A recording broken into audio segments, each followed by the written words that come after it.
ఇంద్రవెల్లిలో కాల్చి చంపిన వారే కన్నీరు పెట్టినట్టుందని ఎమ్మెల్యే కోవలక్ష్మి మండిపడ్డారు. ఇంద్రవెల్లిలో ఆ రోజు అధికారంలో ఉన్న కాంగ్రెస్ ప్రభుత్వ నిర్ణయంతో వేలాదిగా ఆదివాసులను పొట్టన పెట్టినారని, ఇప్పుడు ఏ హక్కు ఉందని సభ పెట్టి అమరులకు నివాళులర్పించారని ప్రశ్నించారు. బీఆర్ఎస్ హయాంలో మంజూరు చేసిన నిధులు తాము చేసినట్టుగా గొప్పలు చెప్పుకోవడం కేవలం ఆదివాసీల ఓట్ల కోసమని పేర్కొన్నారు. సీఎం హోదాలో వచ్చి కేవలం 1 కోటి మంజూరు చేసి సభకు మాత్రం 5 కోట్లు దుబారా చేశారని ఆరోపించారు. ఈ ప్రాంతానికి ఎంతో చేసిన కేసీఆర్పై సీఎం నోరు పారేసుకోవడం సరికాదని మండిపడ్డారు. ఇవాళ ఆదివాసులకు నువ్వు మంచి చేయాలంటే గౌరవించాలంటే మేము ఒకటే అడుగుతున్నాం. ఇవాళ ఆదివాసీ మహిళగా నేను ఇక్కడ ఉన్నా ఎమ్మెల్యేగా. ఆ రోజు దాదా ఉన్నారు, ఈరోజు మేము ఉన్నాము. ఇవాళ మేము ప్రతిపక్షంలో ఉన్నాం.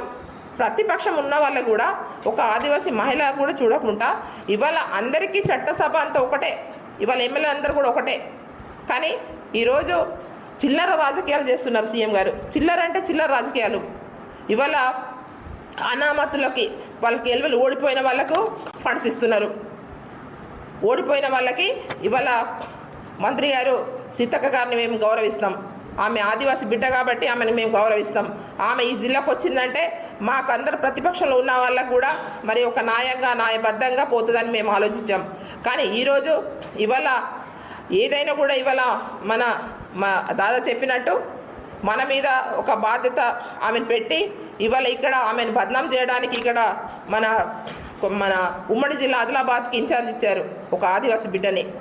ఆశీర్వాద్ ఎమ్మెల్యేగా ఉంటే ఇవాళ మాకు ప్రోటోకాల్ మా ప్రోటోకాల్ మాకు ఉంటుంది. చట్టసభలో మేము ఎమ్మెల్యేగా ఉన్నాం.